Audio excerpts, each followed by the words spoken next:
Voilà, bonsoir à tous. Voilà, j'ai intitulé mon message ce soir « Jésus nous libère de nos craintes ». C'est un vaste sujet et je vais essayer d'être le plus concis possible. J'aimerais lire avec vous, si vous avez la parole de Dieu avec vous, dans la première épître de Jean au chapitre 4, à partir du verset 16, et nous lirons jusqu'au verset 19. Et nous avons connu l'amour que Dieu a pour nous, et nous y avons cru. Dieu est amour, et celui qui demeure dans l'amour demeure en Dieu, et Dieu demeure en lui. Tel il est, tel nous sommes aussi dans ce monde. C'est en cela que l'amour est parfait en nous, afin que nous ayons de l'assurance au jour du jugement. La crainte n'est pas dans l'amour, mais l'amour parfait bannit la crainte. Car la crainte suppose un châtiment, et celui qui craint n'est pas parfait dans l'amour. Mais pour nous, nous l'aimons parce qu'il nous a aimés le premier. Voilà, donc ces versets que nous venons de lire nous parlent beaucoup de l'amour de Dieu, mais aussi de la crainte des hommes. Il y a des certitudes dans ces quelques versets que nous venons de lire. Il y a de l'assurance. Quand il nous est dit que nous avons connu l'amour que Dieu a pour nous, nous l'avons connu, nous le savons, et nous y avons cru.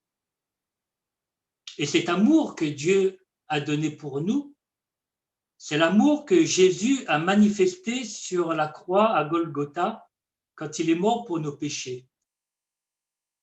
Il est mort à cause de nos péchés. Le châtiment qui devait tomber sur nous est tombé sur lui. Notre condamnation, c'est lui qui l'a prise. Il est dit que Dieu est amour. Dieu est amour. C'est une réalité, c'est une vérité. Parfois, certains peuvent penser que ce qui arrive dans le monde aujourd'hui, ce que nous subissons parfois comme conséquence de nos actes, conséquence malheureuse des actes de l'homme sur cette terre, sont la faute du Seigneur, sont la faute de Dieu, parce qu'ils ne connaissent pas Dieu, ils ne connaissent pas son amour. La parole de Dieu nous dit que Dieu est amour, c'est sa nature même qu'il soit amour, il est amour. Et celui qui demeure dans l'amour, c'est-à-dire quiconque, toute personne, vous, moi, s'il demeure dans cet amour, et demeurer veut bien dire rester dans l'amour de Jésus, prendre plaisir dans cet amour, alors il demeure en Dieu et Dieu demeure en lui. S'il demeure en Dieu, c'est-à-dire s'il comprend l'amour de Dieu et qu'il veut connaître cet amour, qu'il veut vivre cet amour, s'il veut vivre avec Jésus, eh bien Dieu demeure en lui. Et dans le verset 18, il nous est dit que la crainte n'est pas dans l'amour, mais l'amour parfait bannit la crainte. L'amour parfait, c'est Jésus. Seul Jésus, seul son amour parfait pour nous, son amour accompli, peut chasser toute crainte. Parce qu'ici, il est parlé de la peur quand on parle de la crainte. La peur. Et nous savons que la peur, c'est un sentiment qui nous éloigne de la foi. C'est un sentiment d'angoisse qu'on éprouve en présence d'un danger, d'une situation, d'une menace, qu'il soit réel ou supposé. Mais la peur, l'angoisse, le trouble, la terreur, ce sont des sentiments qui ne viennent pas de Dieu. Dieu, au contraire, est amour et la crainte que nous pouvons avoir n'est pas dans l'amour accompli de Dieu. Parce qu'il est dit que la crainte suppose un châtiment. Et c'est vrai que le fait de savoir, quand nous avons peur, qu'il y aura un châtiment, qu'il y aura une punition, alors nous craignons, nous avons peur. Mais si nous comprenons l'amour que Jésus a pour nous, cet amour certain, indéfectible qu'il a pour chacun d'entre nous, alors nous ne pouvons plus avoir peur. Parce que la peur, elle est tenace. Qui d'entre nous n'a pas un jour eu peur? Tout le monde a peur. Le monde entier, aujourd'hui surtout, où un sujet d'actualité qui est cette pandémie, ce coronavirus qui fait peur au monde entier, puisqu'il a atteint toutes les contrées du monde, est une preuve que le monde a peur des conséquences économiques, des conséquences de la pandémie, mais aussi toute autre peur, peur de la mort, peur de l'enfer, peur de Satan, peur des démons, peur de l'échec, peur aussi d'être rejeté, peur de la mort d'un être cher, peur de perdre son travail, peur aussi de perdre son salut.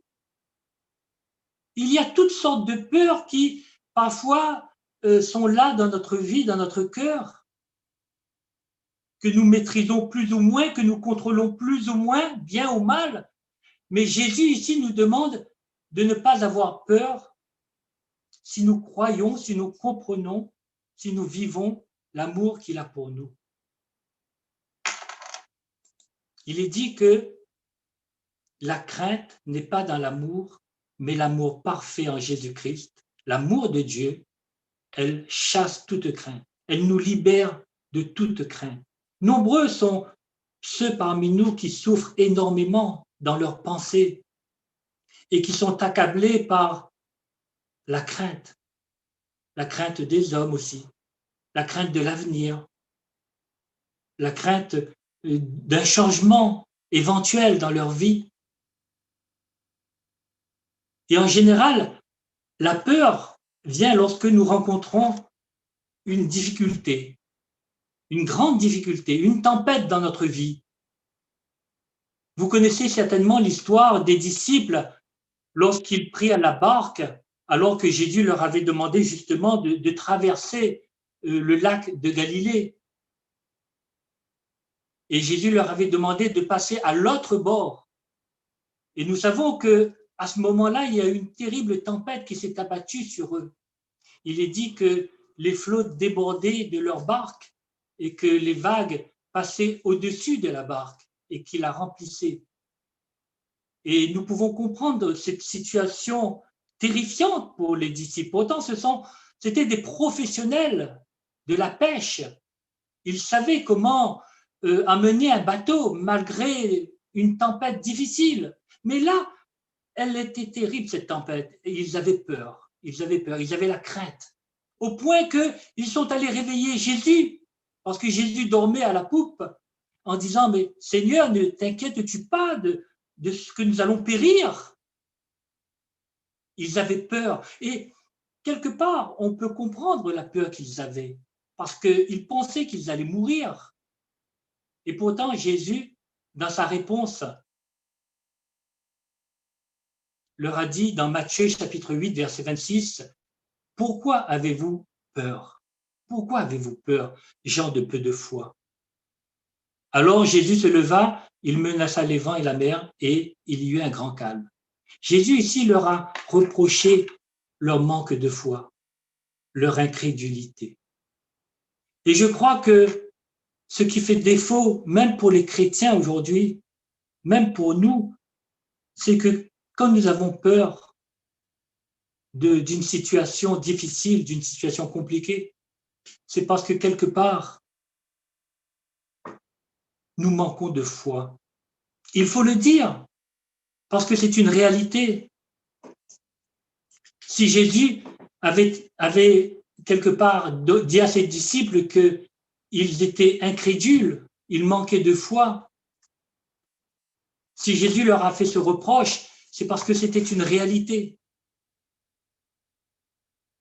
Et je ne sais pas aujourd'hui quelle tempête menace votre vie. Peut-être que c'est une maladie, peut-être que c'est un problème financier, peut-être que c'est une difficulté que vous traversez dans votre famille. Mais quelle que soit la tempête que vous traversez aujourd'hui, Jésus nous dit toujours, ne crains pas, ne t'effraie pas. Vous savez combien de fois ce conseil, ces quelques mots-là, ne crains pas, ne t'effraie pas, ne craignez pas, existent dans la Bible. Je l'ai cherché, je l'ai regardé sur Internet, et il est écrit dans la Bible 265 fois. Ces mots sont écrits, ne crains pas, ne craignez pas, 265 fois, une fois par jour. Tellement cela est important parce que le Seigneur sait de quoi nous sommes faits. Il sait ce que nous sommes.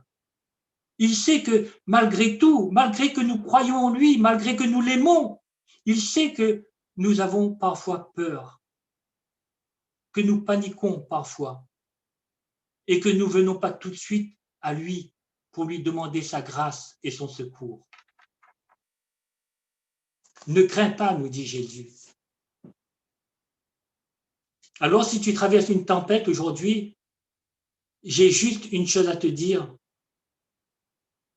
Pour combattre ta peur, il faut d'abord que tu aimes Jésus.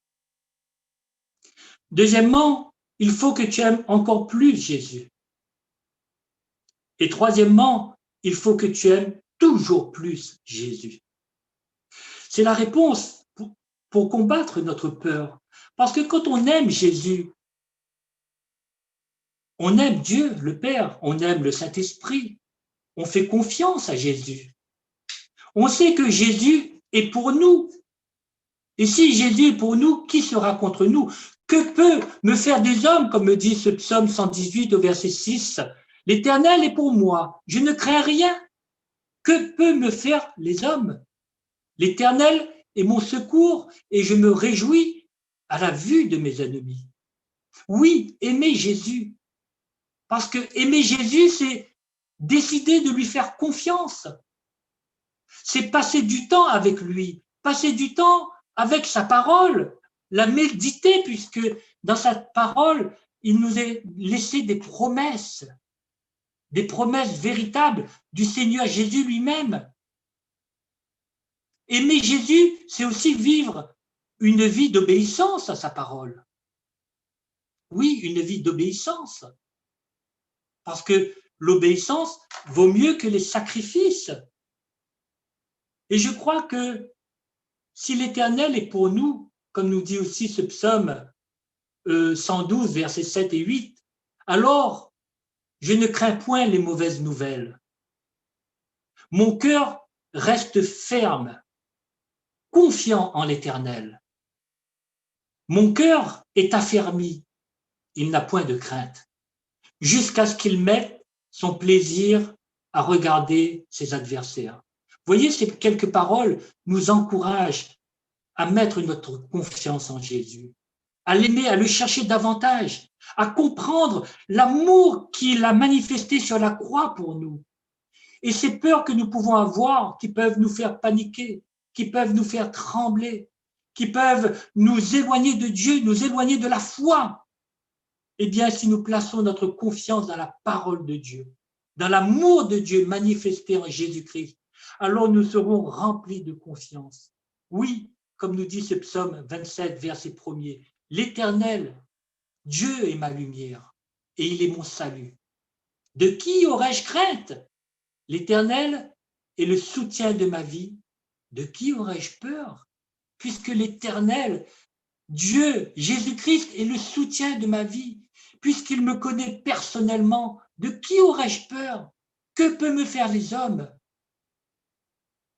Et pour terminer, mes frères et sœurs, je voudrais laisser ce verset que j'ai sur mon cœur et qui me vient dans la pensée. C'est dans Ésaïe au chapitre 30 et au verset 15 qui nous dit « C'est dans la tranquillité et le repos, mais dans la tranquillité et le repos que nous avons en Jésus-Christ, que sera notre salut. » Parce que nous pouvons craindre aussi de perdre notre salut. Beaucoup de chrétiens, parfois, ils hésitent. Est-ce que je suis sauvé? Est-ce que je mérite d'être sauvé? Est-ce que Dieu m'aime suffisamment? Mais il est dit que c'est dans la tranquillité et le repos que sera notre salut. Mais c'est aussi dans le calme et la confiance, dans la sérénité que Dieu m'aime, dans sa parole. Je sais qu'il m'aime. Dieu est amour. Que sera notre force. Voilà, ces quelques paroles, j'espère, vont t'encourager. Je ne sais pas, mon frère, ma sœur, si tu traverses une épreuve difficile. Nous avons tous traversé une épreuve difficile. Aujourd'hui encore, nous connaissons tous quelqu'un dans notre famille qui passe par une difficulté, par une épreuve et qui l'a fait peur, qui l'a fait trembler sur ses bases. Mais parlons-lui de Jésus qu'il aime, de Jésus qui veut le délivrer, le libérer de sa peur. Jésus seul peut le faire. Alors, comme ses disciples, quand ils ont eu peur sur la barque, mais quand Jésus a chassé le vent et la tempête, alors il est dit qu'ils ont cru en Jésus. Ils ont cru en Jésus. Ils ont vu que Jésus les aimait et que Jésus voulait qu'ils soient sauvés. Alors ce soir encore, je vous conseille vraiment, mais alors c'est plus qu'un conseil, je vous incite vraiment à mettre votre confiance dans le Seigneur Jésus-Christ. Et lui seul vous délivrera de la peur et de la crainte du lendemain. Merci de m'avoir suivi. Au revoir. Merci à tous de nous avoir suivis. N'hésitez pas à vous abonner à notre chaîne YouTube. Vous pouvez également nous suivre sur notre page Facebook. Pour toute question ou demande de prière, vous pouvez contacter l'équipe pastorale qui se tient à votre disposition via le site internet add-dijon.com. Que Dieu vous bénisse.